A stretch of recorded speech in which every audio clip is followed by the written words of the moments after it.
Tenemos el examen de la primera semana del 2017-2018 y el primer ejercicio tiene que ver con lo que hacíamos el otro día en el examen de lineal con el concepto de nilpotente. Que recordemos que nilpotente era que había una cierta potencia, de modo que ese elemento elevado a esa potencia me daba el elemento cero.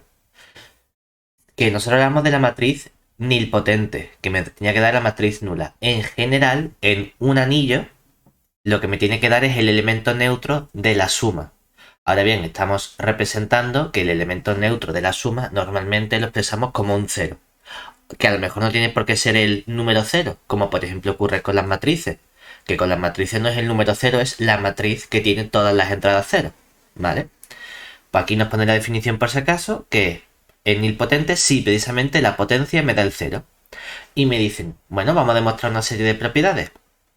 Primero, que si tengo dos elementos nilpotentes, entonces el producto es nilpotente y la suma también es nilpotente. Bueno, para el producto, ¿qué usamos? Vamos a escribir qué significa que X e Y sean nilpotentes. Entonces, por ser X e Y nilpotentes, ¿qué sabemos? Para el elemento X, ¿qué pasa? Que si X es nilpotente, Espérate, ¿nilpotentes con H o sin H? depende. Yo normalmente lo quito siempre sin H y lo quito como nilpotente. Aquí lo han escrito como nihilpotente. Supongo que dependerá del tipo de escritura que no quiera. Es decir, hay muchas veces que las cosas tienen. Como vienen a lo mejor de otros lenguajes en los que. Pues depende. Entonces aquí me dicen nilpotente si y solo si existe un cierto n perteneciente a los naturales sin el cero, porque en esta asignatura meten el cero en los naturales, tal que x elevado a n me da el cero, ¿verdad? Y decimos que el y es nilpotente si solo si existe un cierto, vamos a ponerle ahora m perteneciente a las naturales, tal que y elevado a m es cero, ¿verdad? Yo necesito encontrar un elemento de modo que x por y elevado a algo sea cero. Que puede haber más de una opción. Porque no pone aquí existe un único, simplemente que haya uno. Por ejemplo, si x elevado a n es cero, x elevado a 2n también es cero. Y x elevado a 3n y x elevado a 4n. Es decir, que hay muchísimos números naturales, de modo que x elevado a ese número me da cero, ¿verdad? Bueno, pues, ¿qué pasa entonces? Que yo podría decir, por ejemplo, una opción podría ser, ¿puedo coger x y elevar todo eso a n? Opción número uno. Hombre, es que como el anillo es conmutativo, por ser el anillo conmutativo, que es importante, por ser A conmutativo, Y puede, o sea, un número, una potencia puede darte cero alguna vez. sí. ¿Y cómo? No estamos, es que A es un anillo, no tiene por qué ser un número. Piensa en la matriz que Ah, hacíamos el otro día. Hombre, obviamente si son números, si estamos, es que tú lo vale, o estás sea, pensando en los números reales. Y los números reales tienen una propiedad que son un cuerpo. Y en los cuerpos no existen anillos elementos nilpotentes. vale, vale. Pero Entonces, en por ejemplo, los anillos tienes que pensar que un anillo es algo que le falta un poquito para ser un cuerpo. ¿Qué es lo que le falta? Que todo elemento que no sea el cero sea invertible. Y en anillos tenemos dos conceptos, el concepto de divisor de cero y el concepto de elemento invertible. Y todo elemento o es un divisor de cero o es un elemento invertible. En particular, los elementos nilpotentes son divisores de cero. Son un caso muy concreto de divisor de cero.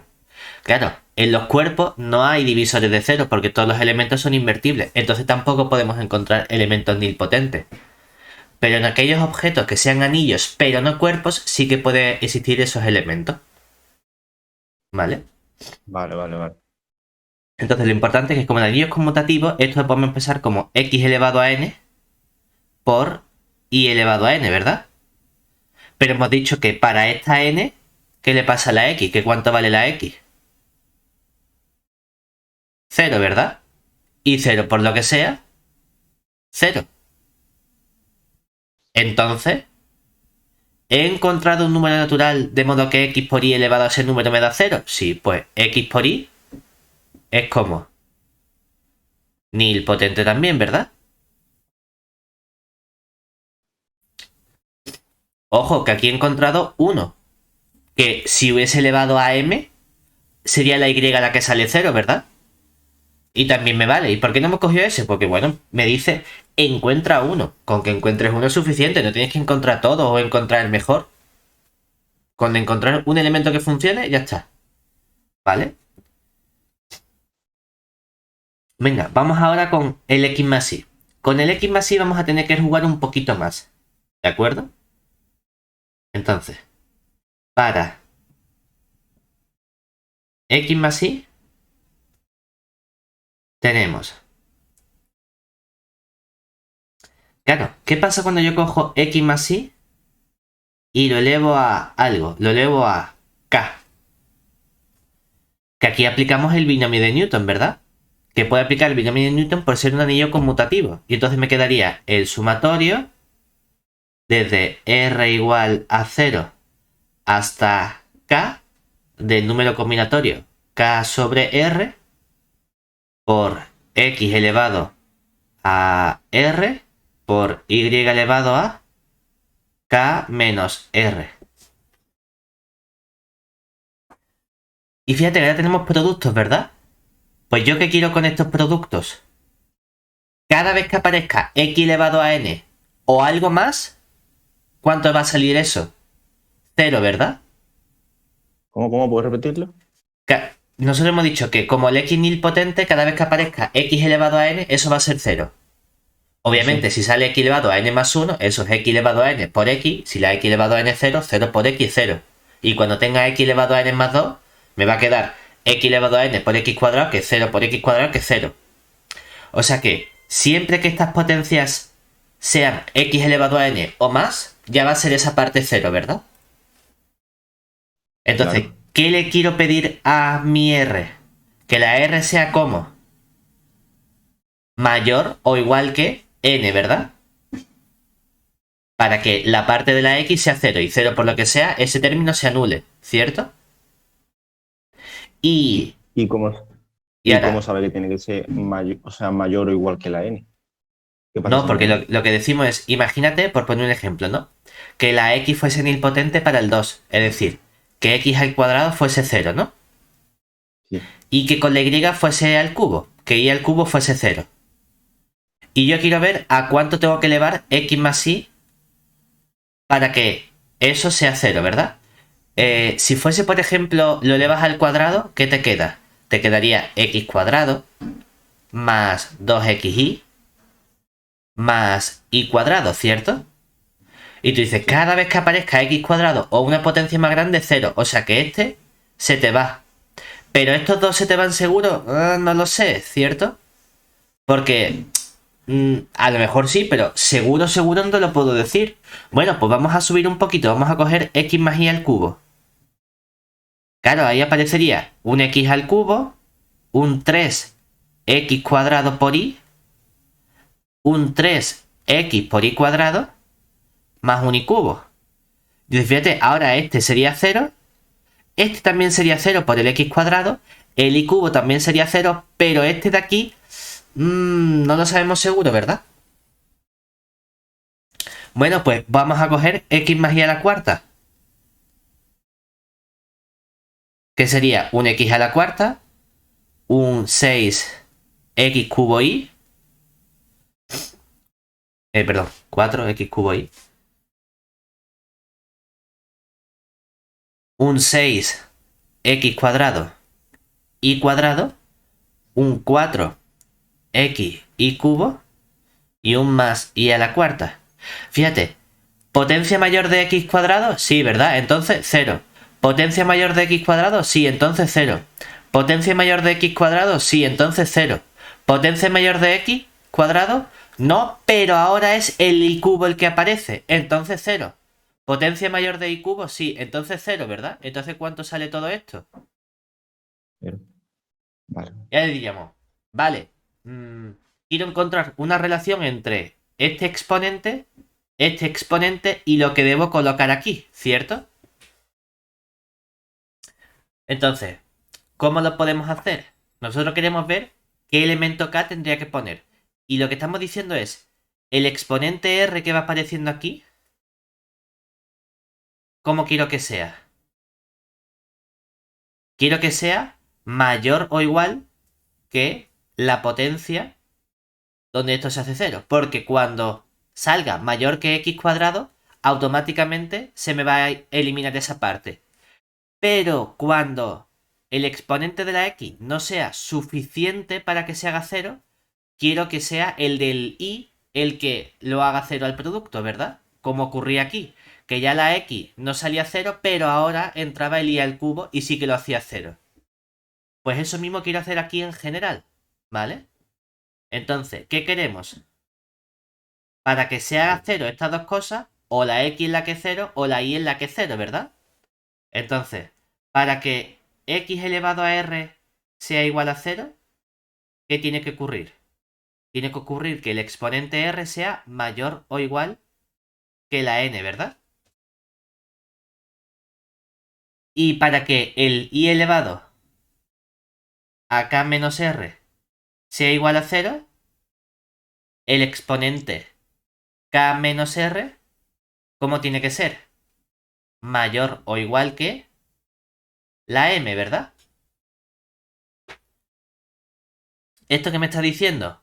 Que el k tiene que ser mayor o igual, pasa la r sumando que m más r, ¿cierto? Pero si la r es mayor o igual que n y k es mayor o igual que m más r, es que esto es mayor o igual que m más n, ¿verdad? Yo quiero hallar una condición del exponente k en función del exponente m y del exponente n. Ah, pues mira, la k tiene que ser mayor o igual que m más n. Entonces, basta tomar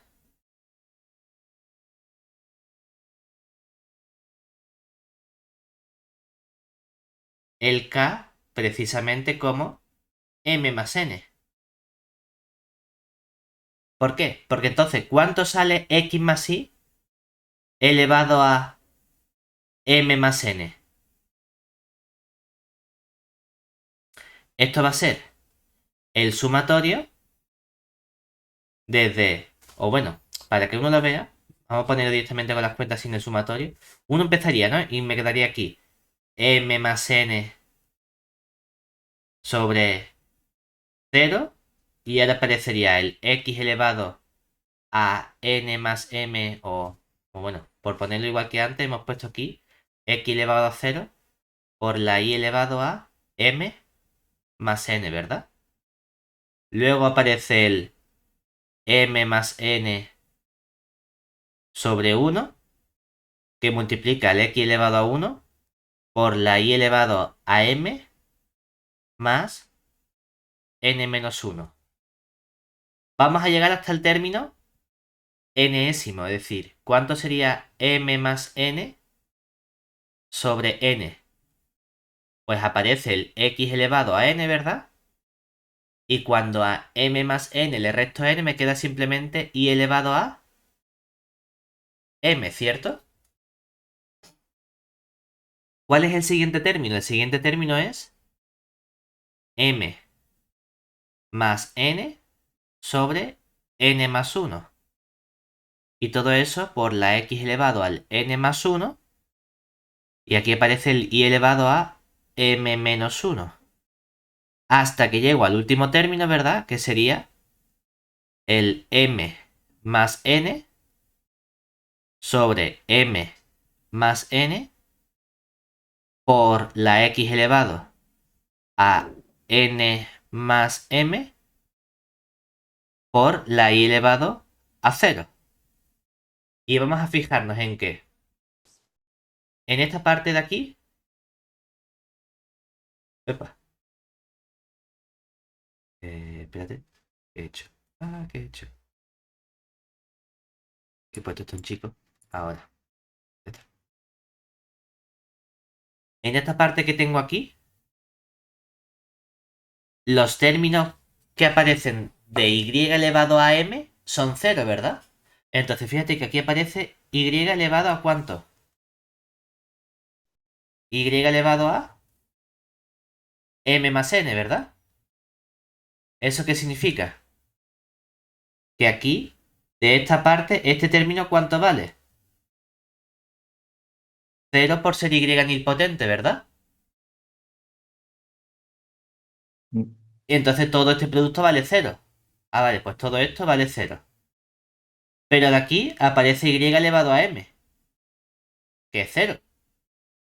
Pero entonces todo esto también vale 0, ¿verdad? Así hasta que llego a este término. Y elevado a m, que vale 0.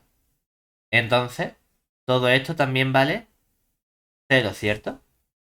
Pero cuando llego aquí y aparece y elevado a m menos 1, casi. Qué putada. Ya no puedo decir que eso sea 0, ¿verdad? Pero ahora ¿quién aparece? X elevado a n, La- ¿verdad? Que claro. X elevado a n es 0. Entonces ahora esto sigue siendo 0. Y así sigo hasta que aquí aparece el X elevado a n, que este es 0. Entonces todo esto es 0, ¿verdad? Que he Mm. conseguido que todo esto, ¿cuánto vale? 0, ¿verdad? Pues he tenido que elevar justamente al m más n elevado. O sea, el x más y lo he tenido que elevar a m más n. ¿Vale? Venga. Y ahora, en el último apartado, me piden probar que el elemento 1 menos x no es nilpotente. Y para ello me dicen que veamos qué ocurre con esta cosa de aquí. Entonces, me dan una pista de vamos a hacer esta cuenta. Entonces, vamos a usar la indicación que si me la ponen es por algo. Entonces, calculamos cuánto vale el término 1 menos x por 1 más x más punto suspensivo x elevado a k.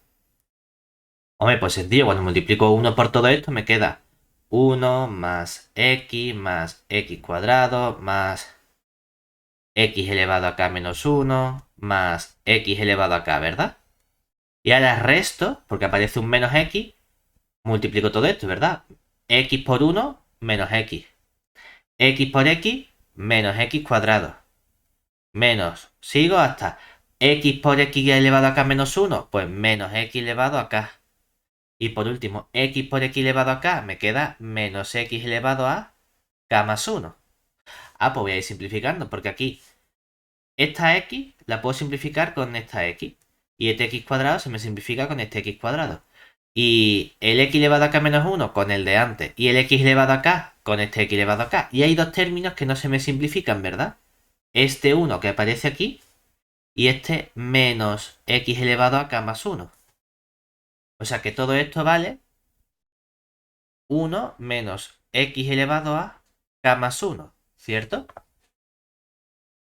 Ahora, el problema es que x es un elemento nilpotente, ¿verdad? Entonces, ¿qué pasa si yo cojo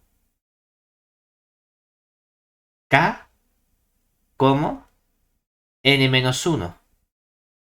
Resulta que el elemento 1 menos x, cuando lo multiplico por el término 1 más x más punto suspensivo hasta x elevado a n menos 1, ¿cuánto sale?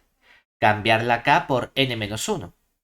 Pero si hemos dicho que esto era 1 menos x elevado a k más 1, si la k vale n menos 1 más 1 me queda x elevado a n. ¿Pero cuánto vale x elevado a n? Hemos dicho que x elevado a n valía 0, ¿verdad? ¿Y eso qué significa? Que 1 menos 0 me da 1. Cuidado, porque entonces, ¿qué tenemos aquí? Todo este término que aparece es un elemento del anillo, ¿verdad? Esto es algo que está en ese conjunto A. Entonces resulta que 1 - x por algo del conjunto A es el elemento 1. Como el anillo es conmutativo, va a ser lo mismo que cuando multiplique todo este elemento por el 1 - x a la derecha. ¿Pero eso qué significa? Si encuentro un elemento de modo que 1 - x por s me da 1, es que entonces el elemento 1 - x es un elemento invertible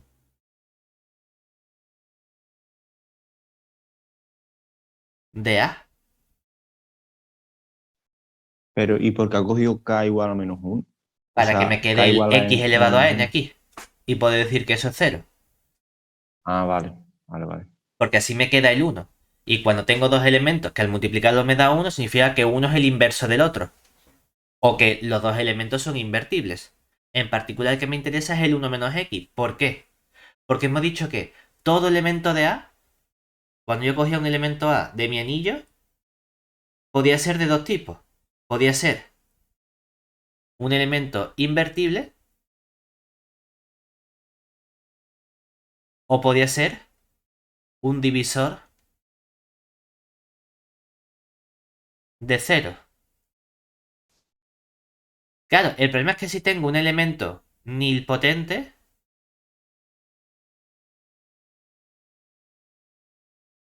entonces es un divisor de cero. Por lo tanto, como mi elemento 1 - x es un elemento invertible, no puede ser también un elemento nilpotente, porque si fuese nilpotente sería divisor de cero y no puede ser al mismo tiempo invertible y divisor de cero. Como ya es invertible, no puede ser nilpotente, ¿de acuerdo? Es decir, que de aquí deducimos entonces que 1 - x no es un elemento nilpotente,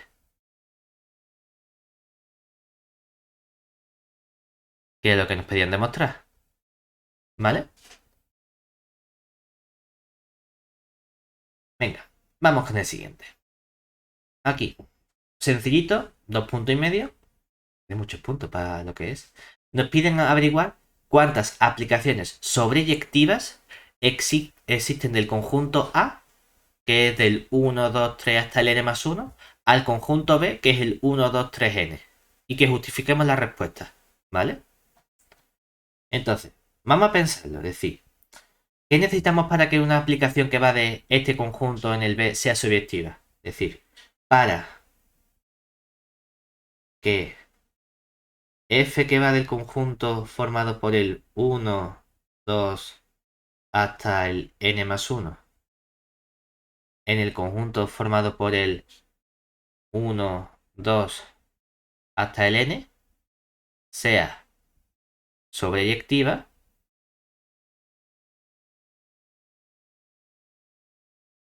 necesitamos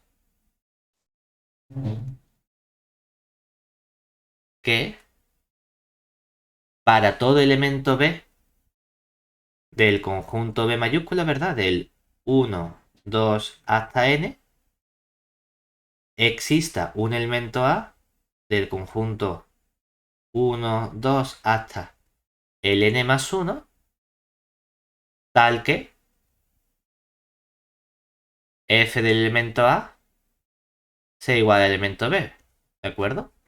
Bueno, vamos a hacer una cosa, vamos a forzar esa situación. ¿Cuántos elementos tiene A? Como el cardinal del conjunto A es n+1 y el cardinal del conjunto B es n, primero mandamos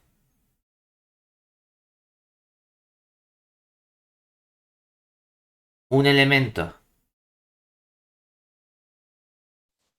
de A en 1 de B hasta obtener la sobreyectividad.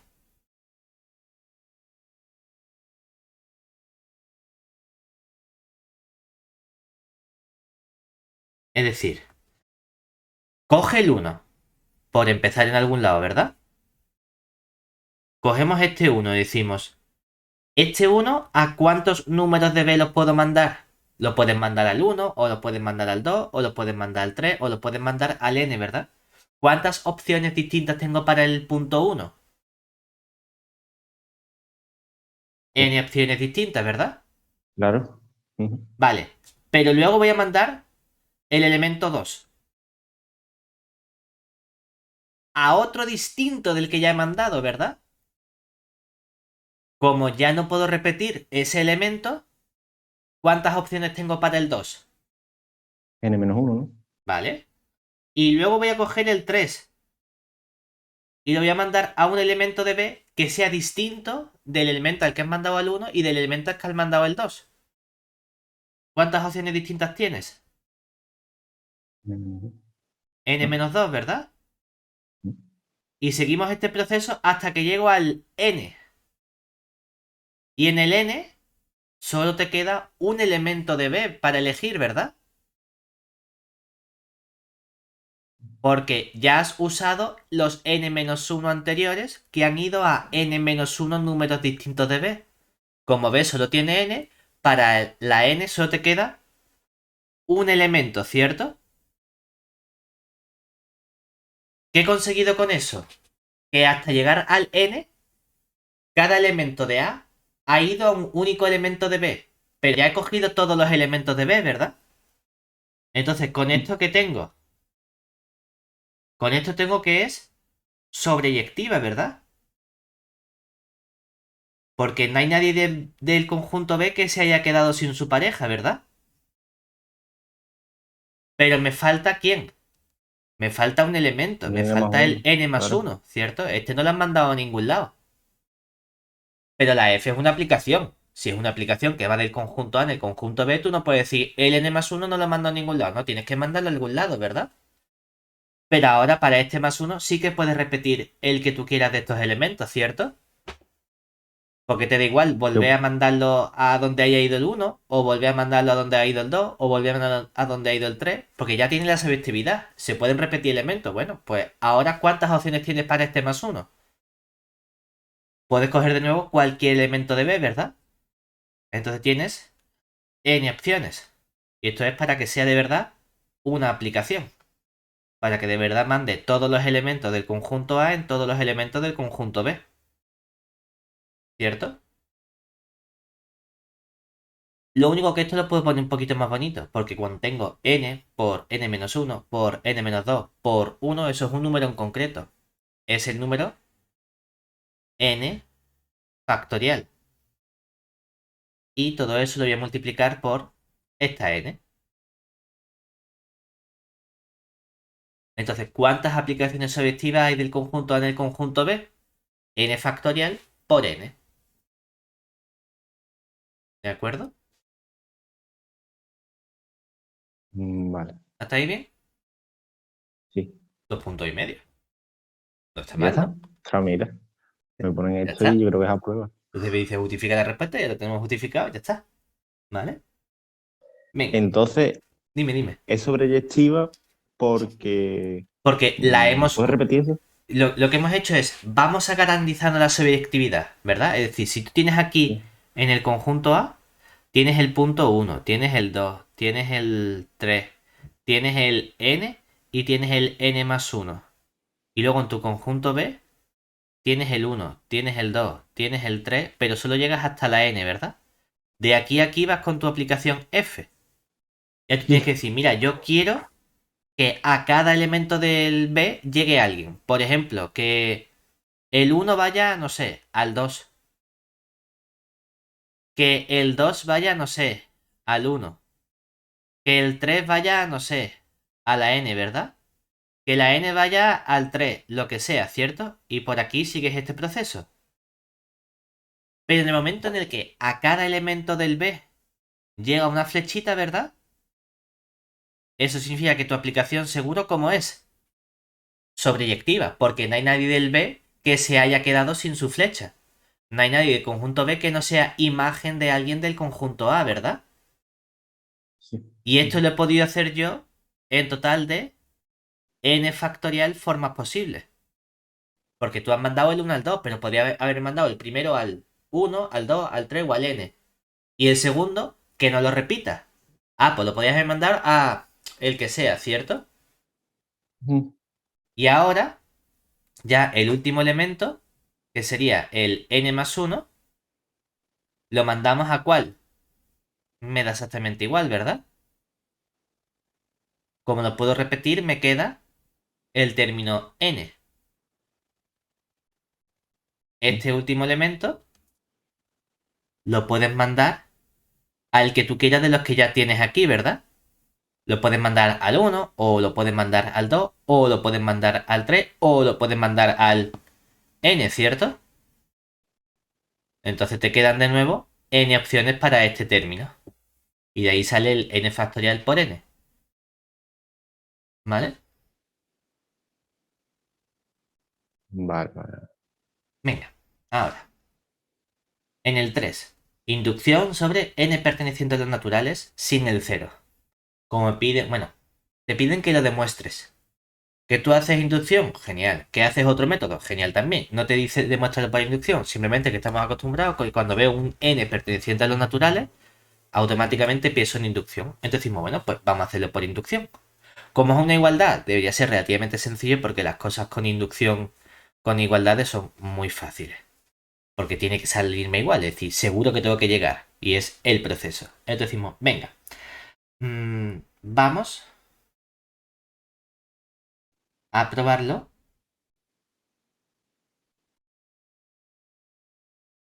por inducción en n perteneciente a los naturales sin el cero. Primero, caso base. Sería ver qué ocurre para n igual a 1. Vale, pues para n igual a 1, cambio la n por 1. Sería 1 entre 1 que multiplica a 1 más 1. 1 más 1 es 2, o sea que me queda 1 entre 1 por 2.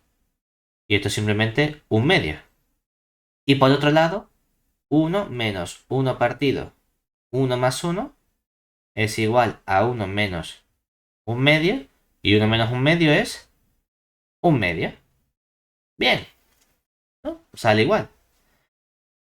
Como estas dos cosas coinciden, vamos a irnos ahora al paso inductivo. Es decir, segunda parte, el paso inductivo. ¿Qué hacemos en el Sea, paso y inductivo? Dime. bueno, no, nada, nada, nada, nada. Que Ahora, nada, nada. ahora, supuesto cierto. Para n, queremos ver si se cumple para n más 1. Bueno, pues vamos a escribir la expresión grande de la izquierda con el término n más 1. Eso significa que aquí empiezo en el 1 partido 1 por 2 más el 1 partido 2 por 3 más, si fuese el término n, llegaría hasta esta suma, ¿verdad? Hasta el 1 partido n por el n más 1. Pero es como es el término n más 1, también sumo el término 1 partido n más 1. Y cuando a n más 1 le sumo 1, me queda aquí el n más 2, ¿verdad? Yo quiero ver si esta suma sale lo mismo, pero cambiando esta n por un n más 1. Es decir, si nos queda 1 menos 1 entre n más 2. Pues mira, lo que nosotros sabemos es que es cierto para n. Entonces, cada vez que aparezca el término en n, puedo cambiar la parte de la izquierda por la fórmula de la derecha. Es que justamente aquí aparece esa expresión, pero hasta el término n, ¿verdad? Entonces puedo decir que todo eso, por hipótesis de inducción, por hipótesis de inducción,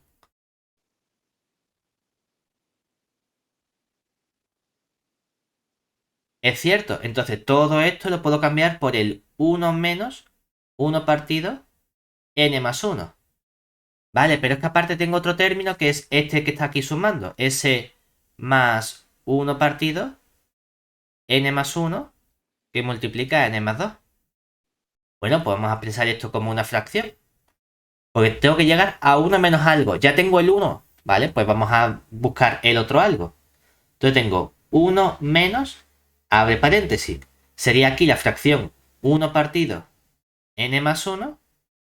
Como aquí hay un más, tengo que poner un menos para que menos por menos me dé más.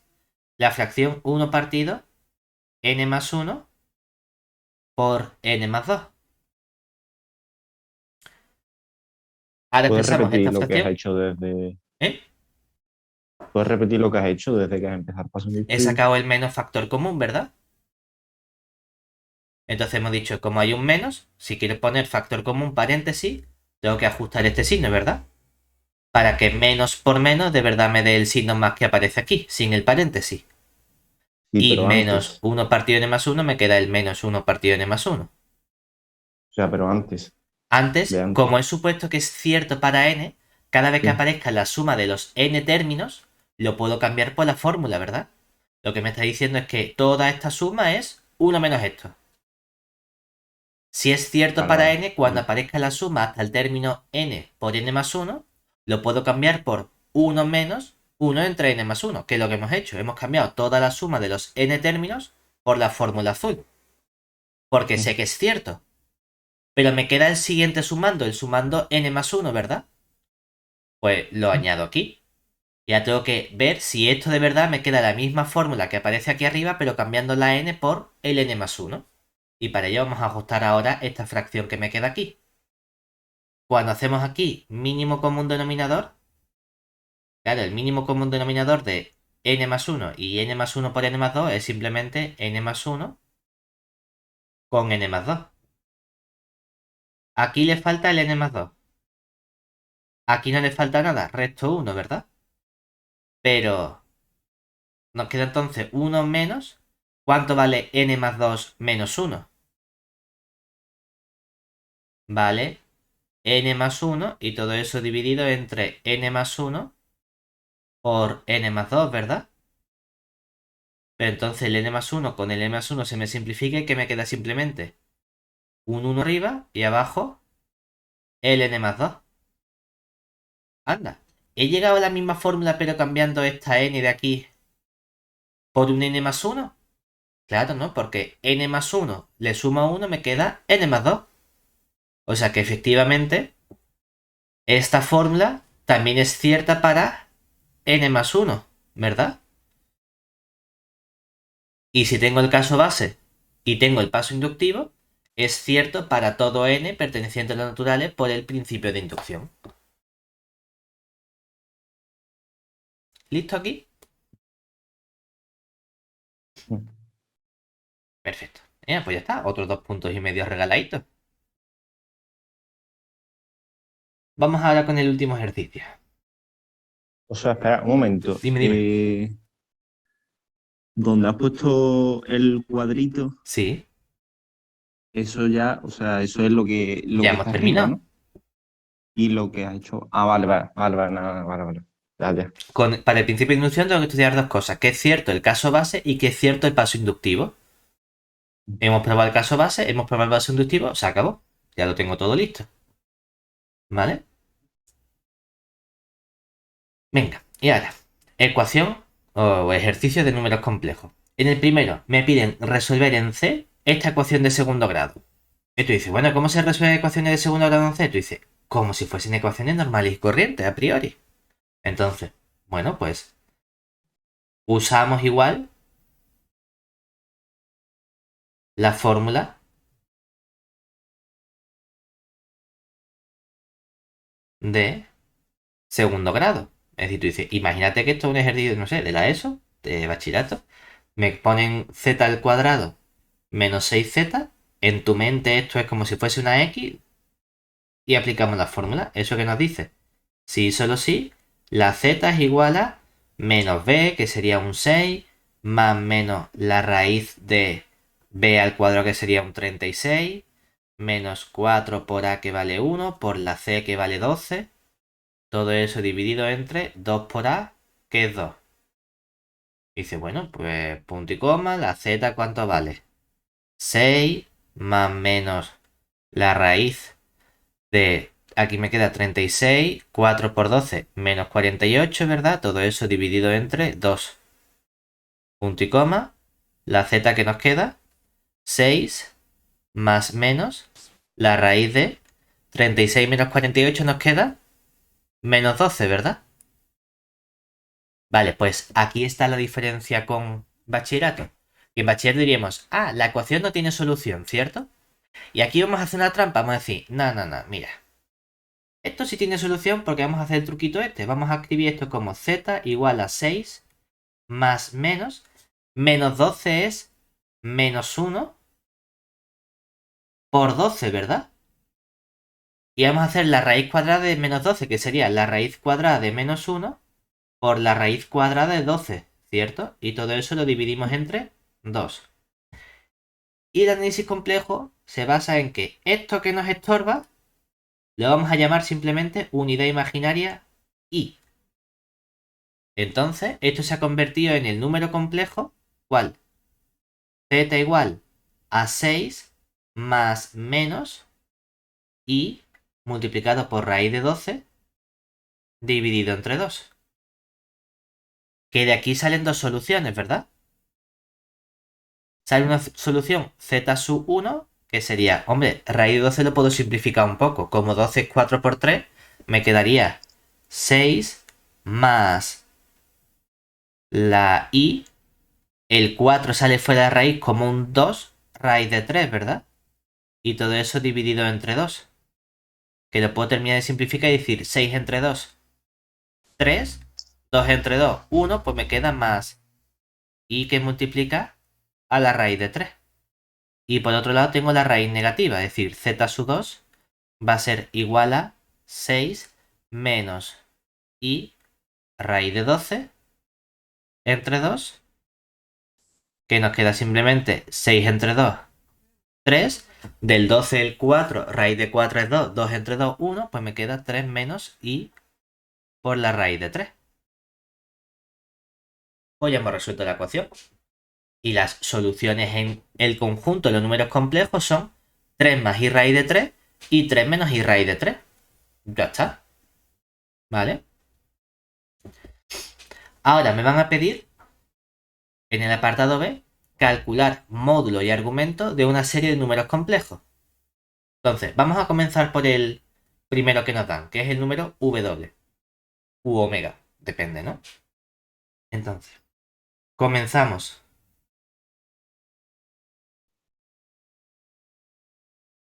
calculando quién sería el módulo del número omega o W. Módulo de un número complejo, por definición, es la raíz cuadrada de parte real, que sería 3 al cuadrado, más parte imaginaria, que es lo que multiplica la i. ¿Qué número está multiplicando la i? Raíz de 3. Pues raíz de 3 lo elevo al cuadrado. ¿Qué nos queda esto? La raíz cuadrada de 3 al cuadrado, 9. Raíz de 3 al cuadrado, 3. 9 más 3, 12. Y la raíz de 12 puedo simplificarlo un poco diciendo como es 4 por 3, nos queda 2 veces la raíz de 3. Y ahora, para el argumento del W, lo que buscamos es, si yo representase este número complejo en el plano, ¿verdad? Y dijese, es que cuando yo lo represento, me queda aquí el eje X, aquí el eje Y, ¿verdad? Aquí el 0, y hemos dicho que la X vale 3, por ejemplo, por aquí, y la altura vale raíz de 3. No lo sé, pone por aquí, ¿no? Entonces aquí tengo el número complejo, W igual a 3 más I raíz de 3. Claro, que el módulo que ha sido coger el vector o el segmento que une el 0 con este punto, ¿verdad? Y todo esto mide módulo de W, que mide 2 veces raíz de 3. Y ahora quiero el otro concepto, que es el concepto del ángulo. El ángulo sería, ¿qué ángulo forma este número complejo con el origen de coordenadas, con el eje o X, ¿verdad? Pues este ángulo que le llamamos nosotros argumento del número complejo W. ¿Cómo calculamos el Mm. ángulo de un vector que nos dije? Pues cogemos y hacemos el arco tangente de lo que vale la Y, que sería raíz de 3, entre lo que vale la X, que es 3. Que si uno quiere, aquí hay ciertos trucos mentales. Hombre, obviamente la calculadora te lo dice, ¿no? Pero si nosotros esto lo expresamos, normalmente nos gusta tenerlo así, pero vamos a hacerlo al revés. Vamos a poner esto como arco tangente de 1 partido raíz de 3, ¿verdad? Y ahora vamos a hacer una trampa. Vamos a hacer un truquito que sería expresar esto como arco tangente de... En lugar de 1 voy a poner un medio. Pero si divides arriba entre 2, abajo también tienes que dividir entre 2, ¿verdad? Y poner raíz de 3 partido de 2, ¿cierto? ¿Eso qué significa? En la tangente, ¿quién aparece arriba? El seno, ¿verdad? ¿Y quién aparece abajo? El coseno. Vamos a buscar un ángulo sencillo de modo que esto sea el seno de ese ángulo, mientras que esto sea el coseno del ángulo, ¿verdad? En lugar de pensar en que la tangente de ese ángulo valga raíz de 3 entre 3 o 1 partido raíz de 3, con esta escritura busco algo cuyo seno valga un medio y cuyo coseno valga raíz de 3 partido por 2. Lo ponemos así porque, obviamente, si son números complicados, si me ponen 1 entre 17 no tenemos ni idea, pero hay ciertos ángulos sencillos que debemos conocernos. Por ejemplo, el ángulo de 30 grados o de pi sexto radianes tiene seno un medio. Justamente entonces lo que estamos diciendo es que este ángulo, ¿cuál es? El de 30 grados, que no nos gusta poner las cosas con grados, sino que lo ponemos en radianes como pi sexto radianes, ¿verdad?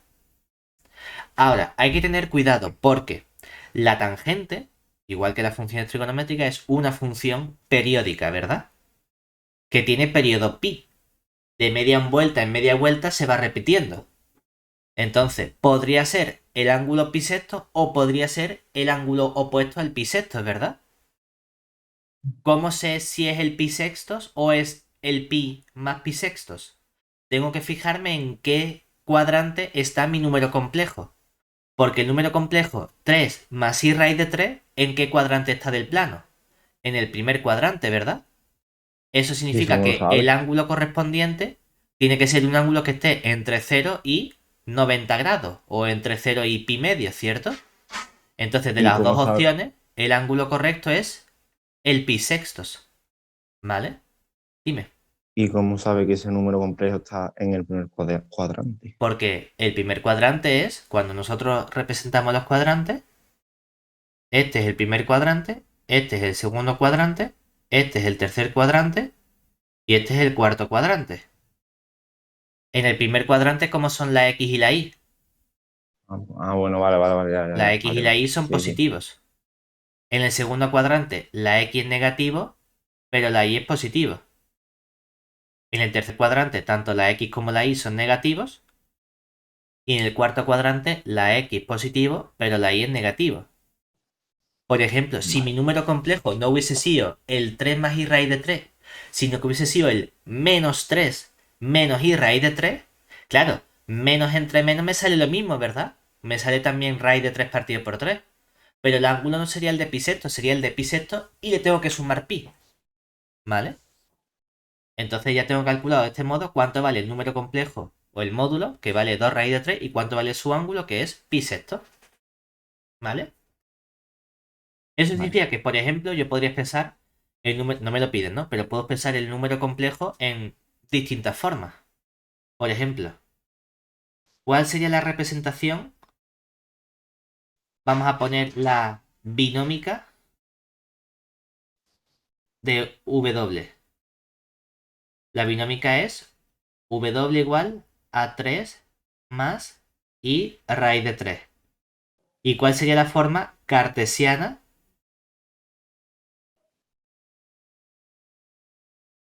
de W? Sería poner como componente la componente X vale 3, la componente Y vale raíz de 3. ¿Y cuál sería la forma polar del W? Sería poner W igual módulo que vale 2 raíz de 3 y como subíndice pongo el ángulo bisecto. ¿Y cuál sería la forma trigonométrica de expresar el W?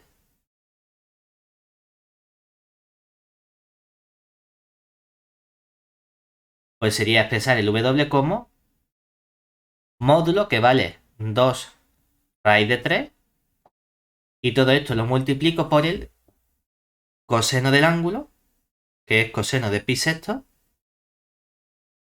más y por el seno del ángulo, que es seno de pi sexto. Y última fórmula que vemos, la forma exponencial, que también se llama módulo argumental, depende de para gusto, exponencial, que aquí diríamos, pues el W lo expreso como el módulo 2 raíz de 3 que multiplica e elevado a i por el ángulo, que el ángulo es pi sexto. ¿Vale? Pues mira, tenemos 5 formas distintas de representar un número complejo. Toma.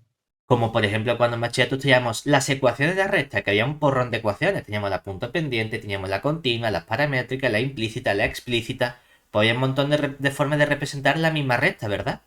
Pues aquí igual. Hay un montón de formas de representar un número complejo. Tengo dos formas en las que no intervienen los elementos geométricos. Porque ni en la binómica ni en la cartesiana hablo de la interpretación geométrica de lo que mide el vector ni el ángulo que forma, ¿verdad?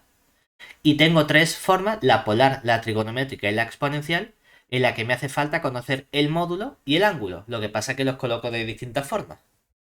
¿Vale?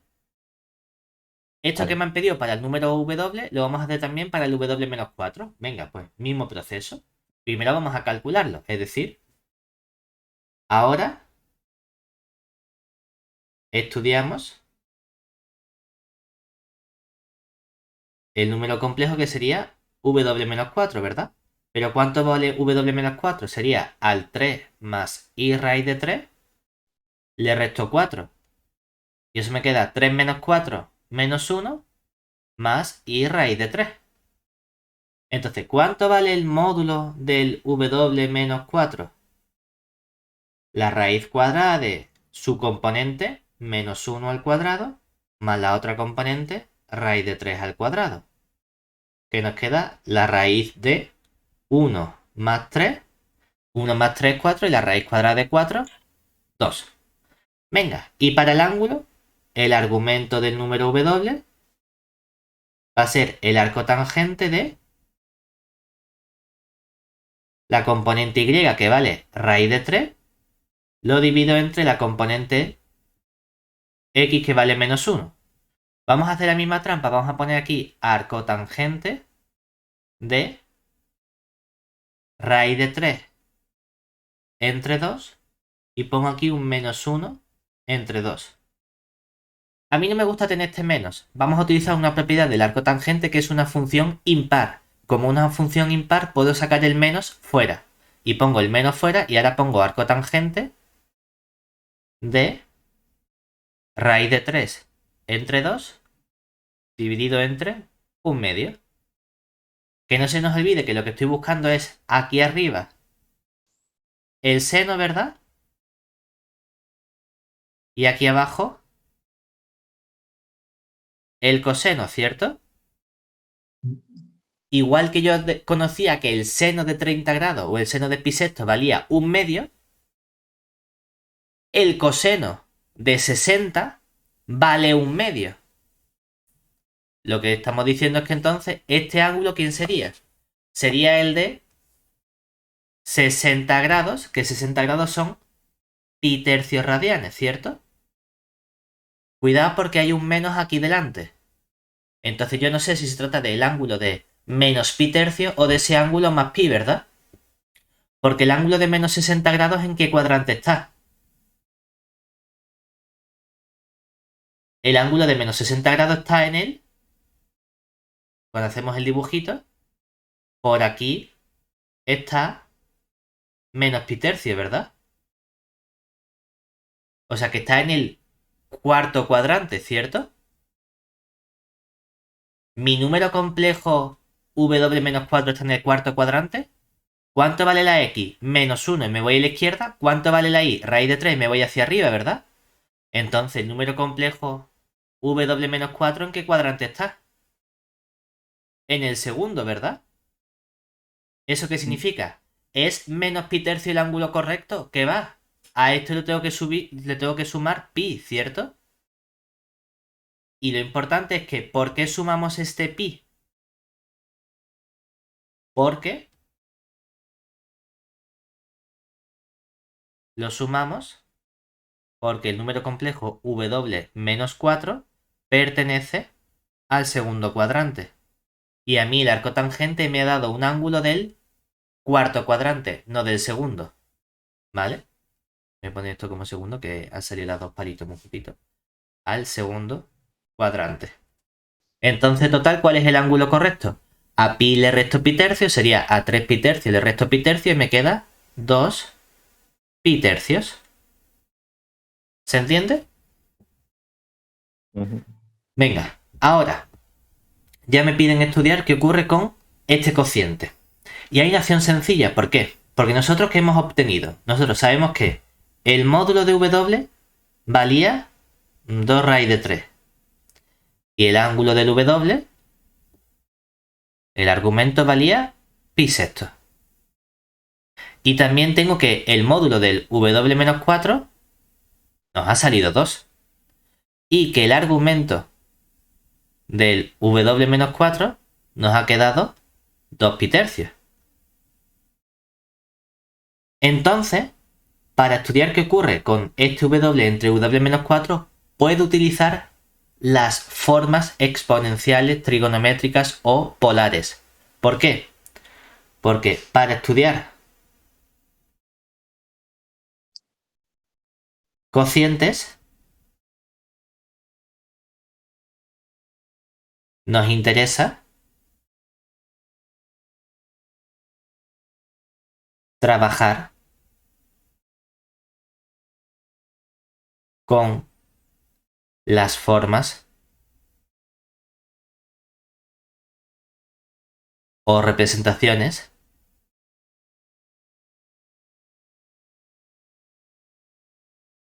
geométricas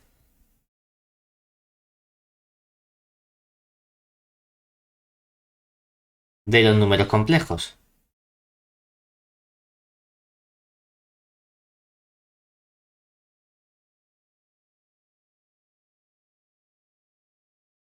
¿Por qué? Porque si yo cojo el número complejo W entre W-4 y lo expreso, por ejemplo, en forma polar, que sería, ¿cuál era la forma polar? Coger el módulo 2 raíz de 3, poner como subíndice el ángulo que es pi sextos. Y abajo divido entre la forma polar, que sería 2, y como subíndice el ángulo que sería 2 pi tercios, ¿verdad?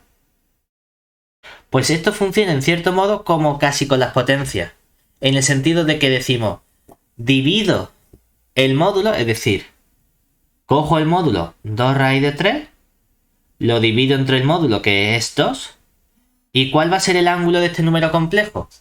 El ángulo va a ser coger el ángulo de arriba, pi sexto, y restarle el ángulo de abajo, 2 pi tercios. O sea que esto nos va a quedar simplemente 2 entre 2 raíz de 3, y este ángulo simplificado que nos queda, mínimo común denominador sería un 6, multiplico por 2, me queda, multiplico por 2, 4pi, que esto ¿cuánto sale? 4 menos 4pi es menos 3pi, 3 entre 6, un medio, me queda menos pi medios, ¿verdad? O sea que aquí abajo pongo el ángulo de menos pi medio. Mira qué sencillo ha sido calcular cociente de números complejos. Pero para eso tengo que tenerlo en forma o bien polar, o bien trigonométrica, o bien exponencial. ¿Vale? Si no es más complicado. Ahora me gustaría hacer lo mismo con este conjugado que tengo aquí. Hombre, hay un truco sobre los conjugados que puedo utilizar directamente. Y es que recordemos también que si z es un número complejo, entonces se verifica que ¿qué pasa con, por un lado, coger el módulo de z conjugado, que sale lo mismo que el módulo de z? ¿Y qué pasa con el ángulo que tiene el z conjugado? Que es menos el ángulo que tiene el z. ¿Vale? ¿Y qué pasa si yo tengo suma de números complejos? Es decir, si tenemos z1 y z2 números complejos, entonces, ¿qué ocurre cuando yo sumo? Pues resulta que si tú sumas dos números complejos y le haces el conjugado, es lo mismo que coger el conjugado del primero y sumarle el conjugado del segundo. Lo mismo si resta, es decir que z1 menos z2 conjugado es el conjugado del primero y le resto el conjugado del segundo. O lo mismo si hacemos un producto, es decir, que z1 por z2, todo eso conjugado, es lo mismo que el conjugado del z1 por el conjugado del z2. O también con cocientes, si tengo z1 entre z2 y todo esto lo conjugo, es lo mismo que tener el conjugado del de arriba y dividimos entre el conjugado del de abajo. Y una cosa importante es que si x es un número real, entonces, ¿quién es el conjugado del x? El mismo, se queda igual. ¿De acuerdo? Con toda esta información, vamos a estudiar qué pasa con este conjugado que tengo aquí. Claro, porque observemos entonces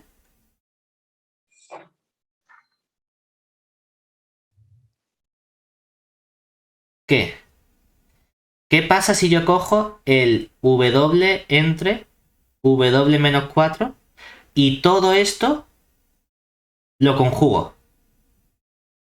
Que como tengo un cociente, ¿verdad? Será el conjugado del de arriba dividido entre el conjugado del de abajo, que es w menos 4, y todo eso lo conjugamos.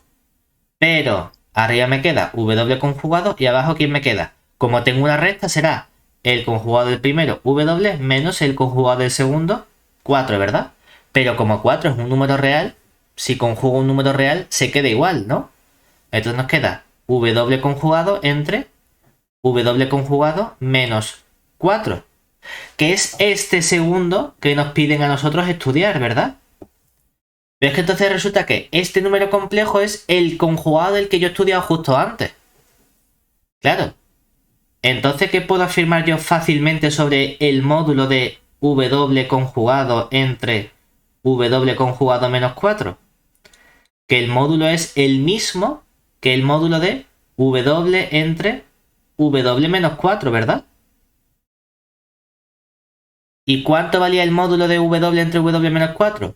Pues hemos dicho que el número complejo w entre w menos 4 es raíz de 3. Vale, es verdad que aquí no lo hemos puesto, ¿no? Vamos a añadirlo porque aquí me piden explícitamente el módulo y el ángulo. Es decir, que el módulo de w entre w menos 4 vale raíz de 3, ¿cierto?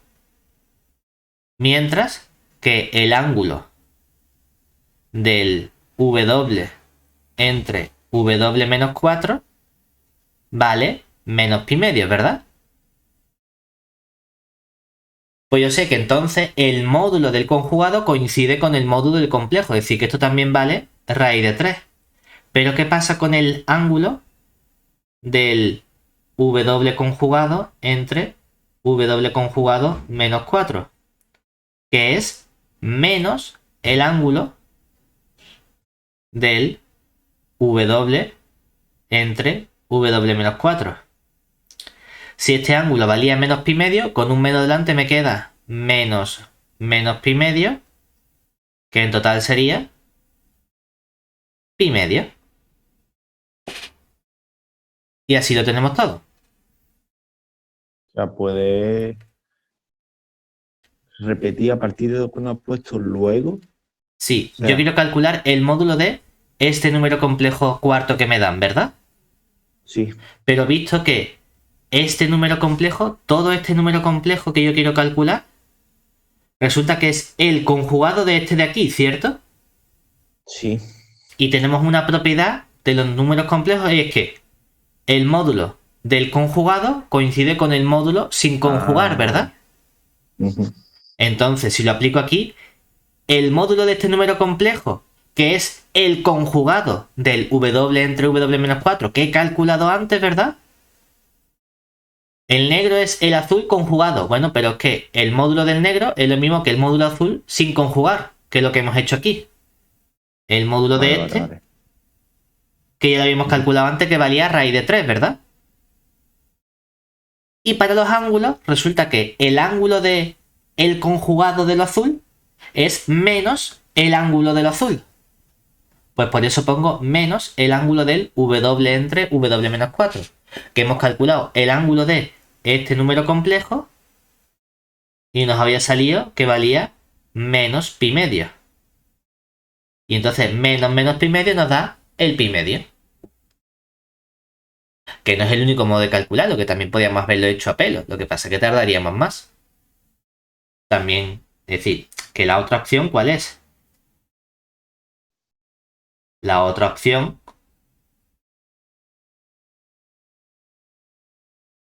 sería... Nosotros queremos estudiar, por ejemplo, el w entre w-4, ¿verdad? Y hemos visto que el número complejo w, ¿quién era? El 3 más i por la raíz de 3. Y el w-4, ¿quién era? El menos 1 menos... no, más i por la raíz de 3, ¿verdad? Y esto es como cuando racionalizamos. No me gusta tener cosas abajo, no me gusta tener números complejos abajo. Voy a multiplicar ahora sí por lo que llamamos el conjugado, ¿verdad? Arriba voy a tener el 3 más i raíz de 3. Abajo voy a tener el menos 1 más i raíz de 3. Y voy a multiplicar por el conjugado del de abajo. El conjugado es cambiarle el signo a lo que lleva la i. ¿Qué lleva la i? Un raíz de 3. Pues entonces pongo el menos 1 se queda igual, pero le cambio el signo al más i raíz de 3 y le pongo como menos i raíz de 3. Y arriba multiplico por lo mismo, por el menos 1 menos i raíz de 3. Voy a multiplicar arriba. 3 por menos 1, menos 3. 3 por menos i raíz de 3, pues menos i 3 raíz de 3. I raíz de 3 por menos 1, pues menos i raíz de 3. Más por menos, menos i por i, menos 1, menos por menos, más i raíz de 3 por raíz de 3, más 3, ¿verdad? Y todo eso lo divido entre menos 1 por menos 1, 1, menos 1 por menos i raíz de 3 sería más i raíz de 3. I raíz de 3 por menos 1 sería menos i raíz de 3. Más por menos, menos. I por i, menos. Menos con menos, más. Raíz de 3 por raíz de 3, más 3. Lo que ya sabíamos abajo, que abajo me tenía que quedar el módulo al cuadrado de este número complejo, ¿verdad? Pero ahora cuando yo simplifico me queda menos 3 entre 3 fuera. Y aquí ¿qué me queda? 3 raíz de 3 y una raíz de 3 me queda menos i, que multiplica a 4 raíz de 3, ¿verdad? Y todo eso dividido entre 1 más 3, 4. O sea que este número complejo sería el número complejo menos i, que multiplica a raíz de 3. Que en este caso es muy sencillote, ¿verdad? Porque esto es lo mismo que escribir 0 menos i por raíz de 3. Este número complejo, ¿dónde lo está representando? ¿Cuánto vale la x? La x vale 0, ¿verdad? O sea que estoy en el eje vertical, ¿cierto? Y luego la i, ¿cuánto vale? La i vale menos raíz de 3, o sea que estoy por aquí. Este es el número complejo menos i raíz de 3. Pero ¿qué ángulo forma este número complejo? Forma un ángulo de menos 90 grados, ¿verdad? O sea que de forma trivial puedo calcular cuál es el módulo del número complejo. Pues sería módulo del W entre W menos 4, escoger y decir la raíz cuadrada de 0 al cuadrado más menos raíz de 3 al cuadrado, que nos queda la raíz de 0 más 3, que es raíz de 3. Mientras que el ángulo del número complejo W entre W menos 4 es simplemente menos pi medio. Que lo mismo que hemos calculado antes, ¿verdad? También hemos obtenido que el módulo del número complejo salía a raíz de 3 y el ángulo salía en menos pi medio. O haciendo todas las cuentas y viendo lo que nos queda y aplicando la definición, o utilizando propiedades de lo que ya hemos hecho antes. Las dos cosas nos valen. ¿De acuerdo?